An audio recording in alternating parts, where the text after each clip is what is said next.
నాకొక బండుంది. ప్రతి నెల నేను దానికి పెట్రోల్‌కి అరౌండ్ ఒక 800 రూపీస్ ఖర్చు పెడతా. సో, దాంతో పాటు కారు గూడా ఉంది. కారు గూడా వాడుతూ ఉంటా. సో, దానికొచ్చేసి నేను దగ్గర దగ్గర 2000-3000 రూపీస్ నేను ఎవ్రీ మంత్ ఖర్చు పెడతా. సడెన్‌గా నా పెట్రోల్ మైలేజ్ తగ్గింది. ఎట్ ద సేమ్ టైమ్ నా ఎక్స్‌పెన్స్ అనేది పెరిగింది. ఎందుకు ఎక్స్‌పెన్స్ పెరిగింది? మైలేజ్ తగ్గింది కాబట్టి నేను ఎక్కువ పెట్రోల్ కొట్టించాల్సొచ్చింది.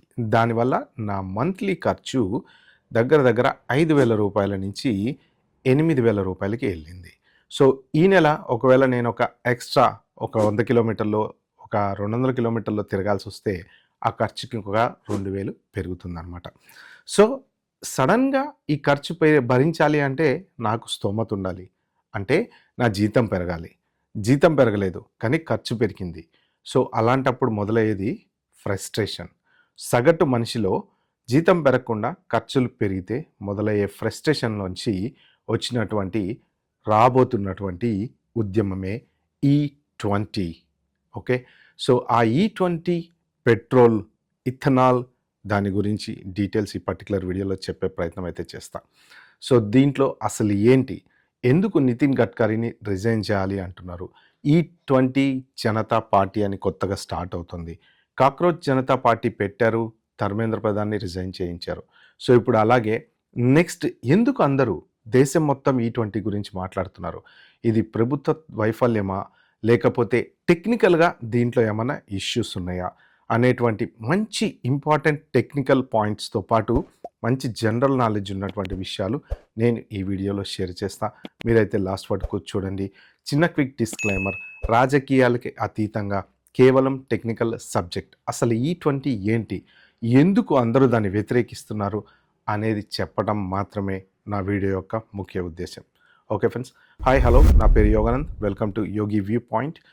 E20 అంటే ఏంటంటే యాక్చువల్గా E అంటే ఎథనాల్, 20 అంటే 20%. జనరల్గా మనం పెట్రోల్ కానీ, డీజిల్ కానీ, ఎయిర్లైన్స్కి వాడేటువంటి ఏ ఇంధనాలైనా కానీ మనం బయట నుంచి క్రూడ్ ఆయిల్ అనేది కొనుక్కుంటాం. అది రకరకాలుగా కొనుక్కోవచ్చు. ఇరాన్ అనో, ఇంకో చోటనో, మిడిల్ ఈస్ట్ అనో, రష్యా అనో, ఇట్ డజంట్ మ్యాటర్. కొనుక్కున్న దాన్ని రిఫైనరీ చేసి శుద్ధి చేసిన తర్వాత పెట్రోల్గా తయారు చేస్తాం. సో, ఆ తయారు చేసినటువంటి పెట్రోల్ దేశం మొత్తం సరఫరా అవుతుంది. దాని ద్వారా మన ట్రాన్స్పోర్ట్ వ్యవస్థ అనేది నడుస్తూ ఉంటుంది. మన దేశంలో దగ్గర దగ్గర 50 సంవత్సరాల క్రితం నుంచి ఉన్నటువంటి వెహికల్స్ ఇంకా తిరిగే ఉన్నాయి. 30 సంవత్సరాల క్రితం నుంచి తిరిగే ఉన్నాయి. కొత్తగా మ్యానుఫ్యాక్చరింగ్ చేసి ఎవ్రీ ఇయర్ వస్తున్నటువంటి వెహికల్స్ కూడా ఉన్నాయి. రూల్స్ ఉన్నాయి. 15 ఇయర్స్ బ్యాక్ వెహికల్స్ తిరగకూడదని.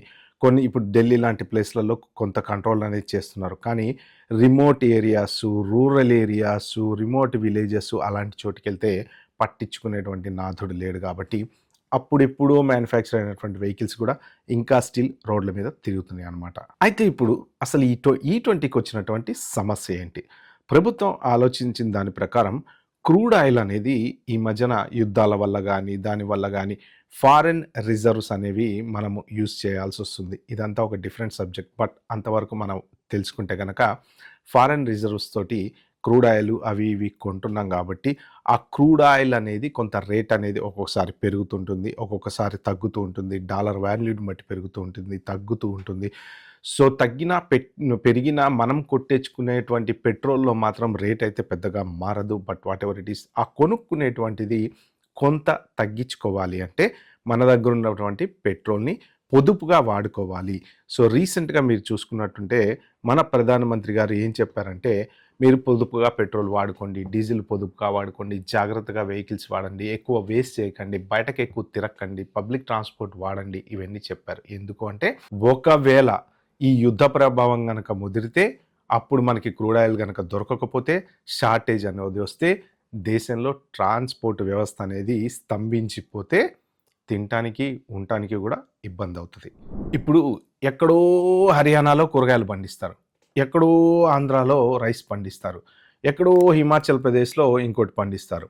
అక్కడ హిమాచల్ ప్రదేశ్లో పండించినవి ఆంధ్రాకి రావాలి, ఆంధ్రాలో పండించిన రైసు ఇంకో చోటకి వెళ్ళాలి, ఇంకో చోట పండించినటువంటి ఐటమ్స్ ఇవన్నీ తిరగాలంటే కావాల్సింది ట్రాన్స్పోర్ట్ అనమాట. సో, అన్నిటికీ కనెక్టెడ్ ట్రాన్స్పోర్ట్. సో, ఇప్పుడు ఈ E20 వివాదం ఏంటంటే, మనం క్రూడ్ ఆయిల్ తక్కువ కొనుక్కోవాలి అంటే మన పెట్రోల్లో కొంత ఇథనాల్ అనేది కలిపితే పెట్రోల్ 80% వాడతాం కాబట్టి ప్రతి 100లో 20 మిగులుతుంది కదా, ఇంకొక 4 20లు కలిపితే ఇంకొక 80% అవుతుంది కదా, అలాగా కొంత సేవింగ్ అనేది ఉంటుందన్నమాట. సో ఇప్పుడు ఫర్ ఎగ్జాంపుల్ మీరు ఒక లీటర్ వాటర్ బాటిల్ కొనుక్కున్నారనుకోండి, అది ఒకేసారి మొత్తం తాగేస్తే అయిపోతుంది కదా, రోజు కొంచెం ఒక గ్లాస్ తాగుతూ ఉన్నారనుకోండి, వారం రోజులు తాగొచ్చు మనం. అలాగే పెట్రోల్ కూడా 20% ఈ ఇథనాల్ని కలిపితే, ఆ కలిపినటువంటి పెట్రోలు అన్ని వెహికల్స్లలో గనక వాడితే మనం ఈ కొనేటువంటి క్రూడ్ ఆయిల్ తగ్గించుకోవచ్చు. సో కొంచెం తక్కువ కొనుక్కోవచ్చు అనేటువంటి ఉద్దేశంతో దీన్ని ఇంట్రడ్యూస్ చేశారు. సో 80% పెట్రోల్లో 20% ఇథనాల్ అనేదాన్ని కలుపుతారనమాట.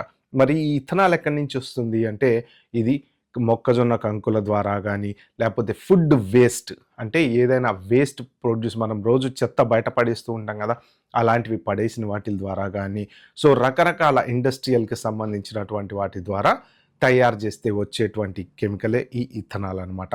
సో ఎందుకంటే ఇది మనం ఇండియాలో తయారు చేసుకోగలం, కానీ క్రూడ్ ఆయిల్ మనం ఇండియాలో తయారు చేసుకోగలమా? దాన్ని ఇంపోర్ట్ చేసుకుంటున్నాం, దీన్ని లోకల్గా తయారు చేసుకుంటున్నాం. సో దాన్ని ఇంపోర్ట్ చేసుకొని 80%లో పెట్రోల్ తయారు చేసుకున్న పెట్రోల్లో 20% ఈ లోకల్గా మన దగ్గర ఉన్నటువంటి షుగర్ కేన్ ద్వారా వచ్చేటువంటి ఇథనాల్ కానీ, సో ఏదైనా కానీ ఏ రకంగా తయారైనటువంటి ఇథనాల్ కానీ తీసుకొచ్చి దీంట్లో కలపటం వల్ల ఏంటంటే, మన లోకల్గా మన బిజినెస్ ఇథనాల్ రిలేటెడ్ బిజినెస్ దానికి వేస్ట్గా పడేసేటువంటి పదార్థాలు కానీ, షుగర్ కేన్ ద్వారా వచ్చేటువంటి వేస్ట్ మెటీరియల్స్ కానీ ఇవన్నీ యూజ్ అవుతాయి. దాంతో ఈ పెట్రోల్ కూడా ఏంటంటే కొంత తక్కువ కన్జంప్షన్ ఉంటుంది అనే ఉద్దేశంతో తీసుకొచ్చినటువంటి ఇదనమాట ఇది. అసలు ఏంటి యూజ్ ఏంటి? ఈ రెండు కలిపారు ఫైన్. పెట్రోల్ మనం క్రూడ్ ఆయిల్ తక్కువ కొనుక్కుంటాం, బాగానే ఉంది. బట్ కలపడం వల్ల వచ్చేటువంటి యూజ్ ఏంటి అంటే, దీనివల్ల చాలా అడ్వాంటేజెస్ ఉన్నాయి. నెంబర్ 1, పొల్యూషన్ తగ్గుతుంది. అంటే పెట్రోల్ ఇథనాల్ కలిపినటువంటిది ఏదైతే ఉందో దాని ద్వారా పొగ కాలుష్యం అనేది కొంచెం తక్కువగా వస్తుంది. సో మైలేజ్ ఎక్కువగా వస్తుంది. జనరల్గా 50 కిలోమీటర్స్ రావాల్సిన వెహికల్ 55 కిలోమీటర్లు 60 కిలోమీటర్లు వస్తుందన్నమాట. అంటే ఇలాంటి అడ్వాంటేజెస్ ట్రాన్స్పోర్ట్కి పర్ఫెక్ట్ అడ్వాంటేజెస్. నా బండికి 50 కిలోమీటర్ల మైలేజ్ వస్తుంది, సడన్గా నాకు 60 కిలోమీటర్ల మైలేజ్ పెరిగిందనుకోండి, నేను హ్యాపీ ఫీల్ అవుతాను కదా.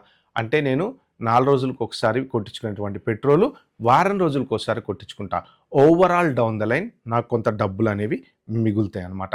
సో అది సగటు సామాన్యుడికి బెనిఫిట్. అయితే ఇక్కడ ఇందాక నేను చెప్పినట్టు మన దేశంలో రకరకాల పాత వెహికల్స్, కొత్త వెహికల్స్ అన్నీ మిక్సప్ అయిపోయినాయి. సో వీళ్ళు ఒకేసారి ఏం చేశారంటే దేశం మొత్తం ఈ E20ని సప్లై చేయటం మొదలుపెట్టారనమాట. యాక్చువల్గా ఇక్కడే అస్సలు ప్రాబ్లం అనేది స్టార్ట్ అయింది. సో వీడియోలోకి వెళ్ళే ముందు ఒక చిన్న రిక్వెస్ట్ అండి, నా వీడియోస్ కనుక మీకు ఆనెస్ట్గా నచ్చితే ప్లీజ్ దయచేసి లైక్ చేయండి, షేర్ చేయండి, అలాగే సబ్స్క్రైబ్ చేసుకోవడం అస్సలు మర్చిపోకండి. ఇంకా మనం టాపిక్లోకి వెళ్దాం. ఇప్పుడు నా దగ్గర ఒక 15 సంవత్సరాల క్రితం మారుతి 800 కారు ఉంది. పర్ఫెక్ట్గా నడుస్తుంది. నేను ఎప్పుడో ఒకసారి వాడతాను దాన్ని, రెగ్యులర్గా ఏం వాడను. దాంట్లో నేను ఇదే పెట్రోల్ E20 కొట్టించుకున్నాను నేను. కానీ ఎప్పుడు నాకు లీటర్కి దగ్గర అది ఒక 15 నుంచి 18 కిలోమీటర్లు వచ్చేది. ఈ పెట్రోల్ కొట్టించుకోవడం మొదలుపెట్టిన దగ్గర నుంచి 10 కిలోమీటర్లు వస్తుంది. సడన్గా నా కార్ రిపేర్ రావటం మొదలుపెట్టింది. మెకానిక్ చుట్టూ తిరగాల్సి వస్తుంది. ఇప్పటివరకు నా కార్ ఇప్పుడు నాకు అంత ట్రబుల్ ఇవ్వలేదు. రెగ్యులర్గా సర్వీసింగ్ చేస్తే బాగానే ఉండేది. కానీ ఎందుకు ఇస్తుంది అంటే, అసలు ట్విస్ట్ ఇక్కడే మొదలైందనమాట. E20 పెట్రోల్ అనేది వీళ్ళు టెస్ట్ చేయకుండా మార్కెట్లోకి వదలరు. కానీ జనరల్గా ఏంటంటే ఆయిల్ కంపెనీస్ ఏదైనా టెస్టింగ్స్ అవి చేసినప్పుడు వాళ్ళకి అందుబాటులో ఉన్నటువంటి వెహికల్స్ మీద వాళ్ళు ప్రయోగాలు అవి చేస్తారనమాట. అంతేగాని ఎప్పుడూ 25 సంవత్సరాల క్రితం వెహికల్ ఎవరో లూనా వాడుతున్నారు, ఎవరో టీవీఎస్ 50 వాడుతున్నారు, వాళ్ళని దృష్టిలో పెట్టుకొని వీళ్ళు చెక్ చేయరు.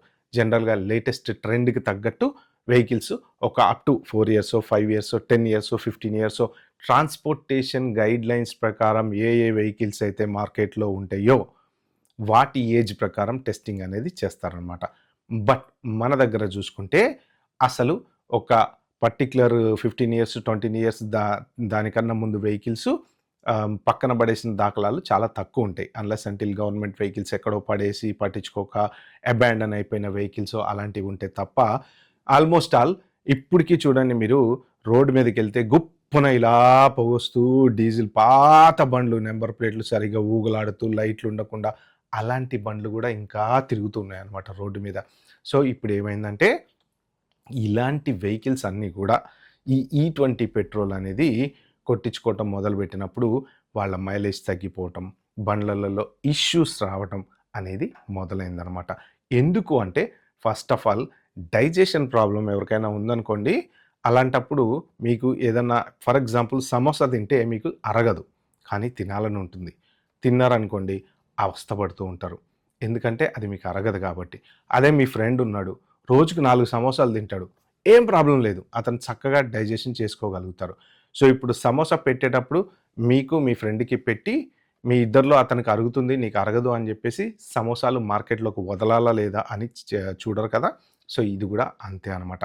కొన్ని బండ్లు, కొన్ని ఇంజన్స్ ఈ టెక్నాలజీ ఏదైతే ఉందో E20 అనేటువంటి టెక్నాలజీ, ఓకే, ఆ టెక్నాలజీని అడ్జస్ట్ చేసుకోలేకపోతున్నాయి. అంటే ఆ ఇంజన్స్ తయారు చేసిన కొన్ని రఫ్ ఇంజన్స్ ఉంటాయి, కొన్ని స్మూత్ ఇంజన్స్ ఉంటాయి. స్మూత్ పెట్రోల్ అయితేనే అవి పనిచేస్తాయి. మీరు ఒక్కసారి అబ్రాడ్ కనుక తీసుకుంటే ఫర్ ఎగ్జాంపుల్ అమెరికా కానీ, యూకే కానీ, ఆస్ట్రేలియా కానీ, కెనడా కానీ ఇలాంటి మంచి హైలీ డెవలప్డ్ కంట్రీలు చూసుకుంటే మీకు రోడ్డు మీద అసలు పొగ అనేది ఆల్మోస్ట్ కనిపించదు. ఎక్కడ కూడా చాలా చాలా పొల్యూషన్ ఫ్రీ ఉంటుంది. దానికి కారణం ఒకటి చెట్లు ఉండడం, 2 ఇంజన్లో వాడేటువంటి పెట్రోలు చాలా ప్యూర్గా ఉండడం అనమాట. సో అదే మన దగ్గర కొన్ని ఏరియాల్లో కనుక చూస్తే డీజిల్ వెహికల్స్ వెళ్తున్నప్పుడు రోడ్డు మధ్యలో ఉండేటువంటి బ్యారిగేట్స్ నల్లగా కనపడుతూ ఉంటాయి. అక్కడ పోయి ఇలా అంటే మనకి చేతికి అంటుతుందనమాట. అంటే ఏంటంటే దాంట్లో వచ్చేటువంటి పొగ వాటికి పట్టి ఉంటుంది. అన్ని వెహికల్స్ ఓల్డ్ ఏజ్డ్ వెహికల్స్ వెళ్తూ ఉంటాయి అన్నమాట.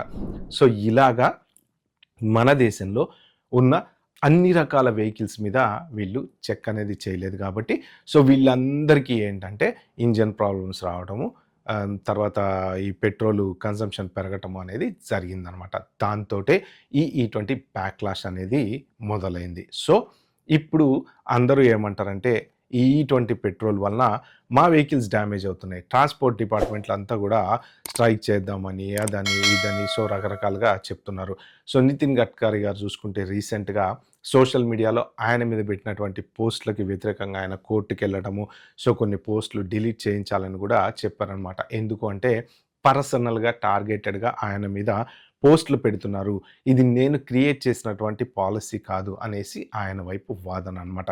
But what ever it is, ఇక్కడ డిఫరెన్స్ ఎక్కడ వస్తుందంటే ప్రభుత్వ పెద్దలు పాలసీలు డిజైన్ చేస్తారు, కామన్ మ్యాను తన బేసిక్ నీడ్స్ గురించి ఆలోచిస్తాడు. ఈ పాలసీ యొక్క పాజిటివ్స్ ఏంటి, నెగిటివ్స్ ఏంటి, దానివల్ల ప్రభుత్వానికి లాభమా, ప్రభుత్వానికి 100 కోట్లు మిగులుతాయా లేదా అనేది ఈ కామన్ మ్యాన్కి జనరల్గా అనవసరం అనమాట. అర్థం కూడా కానీ అటువంటి పెద్ద ప్రశ్న. ఓకే, ఇతనికి కావాల్సింది ఏంటి అంటే తను పొద్దున్నే లేచి బండి మీద కూరగాయలు కొనుక్కోవటానికో, షాపింగ్కో, బజార్కో వెళ్ళటము, నెలగాగానే వచ్చేటువంటి జీతంలో లెక్కలు చూసుకోవటము, అదే ఒక కామన్ మ్యాన్ యొక్క కేవలం ఆయన లైఫ్. అలా లెక్కలు చూసుకునేటువంటి సగటు మానవుడికి 25,000 రూపాయల జీతం వచ్చేటువంటి పర్సన్కి ఎవ్రీ మంత్ సరిపోయేది సడన్గా ఈ మంత్ 2,000 షార్ట్ వస్తే అతనిలో కోపం అనేది పెరుగుతుందనమాట. సో దానివల్లనే ఈ యాంగర్ అనేది క్రియేట్ అయ్యి E20 జనతా పార్టీ అనేది స్టార్ట్ అయింది. జనరల్గా ఏంటంటే ప్రజల్లో ఒక కోపం అనేది వచ్చిందంటే అసలు ఆ పాలసీ ఏంటి, దానివల్ల ఉపయోగం ఏంటి, బెనిఫిట్స్ ఏమైనా ఉన్నాయా లేవా, ఎవరికైనా బెనిఫిట్ అవుతుందా లేదా అనేవి అన్నీ కొంత ఆలోచన అనేది జరగదు. కొంతమందికి జనరల్గా చెప్పినా కానీ ఆ టెక్నికల్ నాలెడ్జ్ అండర్స్టాండ్ చేసుకునేటువంటి కెపాసిటీ ఉండదన్నమాట. పెట్రోల్లో కూడా ఏంటంటే జనరల్గా 3-4 రకాలు ఉంటూ ఉంటాయి. హై ఆక్టేన్ పెట్రోల్ అంటారు, సూపర్ లీడెడ్ పెట్రోల్ అంటారు, అన్లీడెడ్ పెట్రోల్ అంటారు. ఎందుకు అంటే ఇంజన్స్ని బట్టి పెట్రోల్ తయారు చేస్తూ ఉంటారు అనమాట. సో ఏంటంటే హై ఆక్టేన్ పెట్రోల్ అనేది మనం కొట్టించుకున్నాం అనుకోండి, ఫర్ ఎగ్జాంపుల్ మనకి రెగ్యులర్గా వచ్చేటువంటి మైలేజ్ కన్నా ఒక 5 కిలోమీటర్లు ఎక్కువ వస్తుంది. ఇంజన్ మాత్రం పర్ఫెక్ట్గా ఉంటుంది, ఎందుకంటే అది హై ప్యూరిఫైడ్ చేసి బాగా పర్ఫెక్ట్గా తయారు చేస్తారనమాట. దానికి ₹1 ఎక్కువ పెట్టినా కానీ మన వెహికల్ లాంగ్ రన్లో ఉంటుందన్నమాట. సో ఇలాంటి వాటిలాగానే ఈ E20 పెట్రోల్ అనేది కూడా ప్లాన్ చేశారు. బట్ అనుకున్నంతగా ఇది సక్సెస్ అవ్వలేదు. దానికి కారణం ఏంటంటే మన దేశంలో ఉన్నటువంటి వెహికల్ సిస్టమ్ ఏదైతే ఉందో పాత 30-40 సంవత్సరాల క్రితం నుంచి లేటెస్ట్ వరకు అన్ని రకాల వెహికల్స్ అదే పెట్రోల్ బంక్లోకి వెళ్తే అదే పెట్రోల్ కొట్టించుకుంటాయి. సో 30 సంవత్సరాల క్రితం తయారు చేసినటువంటి బండి ఇంజన్ మీరు ఇప్పటికి చూడండి. బజాజ్ చేతకులు చాలామంది తిరుగుతూ ఉంటారు కదా. బజాజ్ చేతక్ ఇప్పుడుదా అప్పుడుదా? నా చిన్నప్పుడు ఎప్పుడో నేను తిరిగాను బజాజ్ చేతక్. సో అలాంటి బజాజ్ చేతకులు ఇంకా నడుపుతూ వాళ్ళు కొట్టించుకున్నటువంటి ఆ బజాజ్ చేతక్ ఇంజన్ టెక్నాలజీ ఏదైతే ఉందో ఇప్పుడు లేటెస్ట్ అదే బజాజ్ కంపెనీ వాళ్ళ బైకుల టెక్నాలజీ కంప్లీట్లీ డిఫరెంట్. కానీ ఈ రెండు పక్క పక్కనే వెళ్ళి ఒకే పెట్రోల్ బంక్లో పెట్రోల్ కొట్టించుకున్నప్పుడు ప్రాబ్లం అనేది అక్కడ స్టార్ట్ అవుతుందన్నమాట. సో ఈ రెండు బండ్లకి మైలేజ్ తగ్గుతుంది. ఇంజన్ అంత పర్ఫెక్ట్గా టెస్ట్ అనేది చేయలేరు. లేటెస్ట్ వెహికల్స్ టెస్ట్ చేసినా కానీ పాత వెహికల్స్ టెస్ట్ చేయలేదు కాబట్టి సో సామాన్య మానవుడికి కావాల్సింది ఏంటంటే మంత్లీ ఖర్చు, రెగ్యులర్ లైఫ్ స్టాండర్డ్స్లో అనుకున్నంత దానికన్నా ఎక్కువ ఖర్చు వస్తే జనరల్గా వాళ్ళు అడ్జస్ట్ అవ్వలేరు. సో దానివల్ల రాబోతున్నటువంటి ఇదే బ్యాక్లాష్ ఏంటంటే ఈ E20 పెట్రోల్కి సంబంధించింది అనమాట. సో అది ఫ్రెండ్స్ E20 గురించి మొత్తానికి ఎందుకు ప్రజలు దీనికి వ్యతిరేకంగా ఉన్నారు అనేది. ఈ వీడియో కనుక మీకు నచ్చినట్టుంటే please like, share, subscribe to my channel. Thank you. Bye. Have a good day.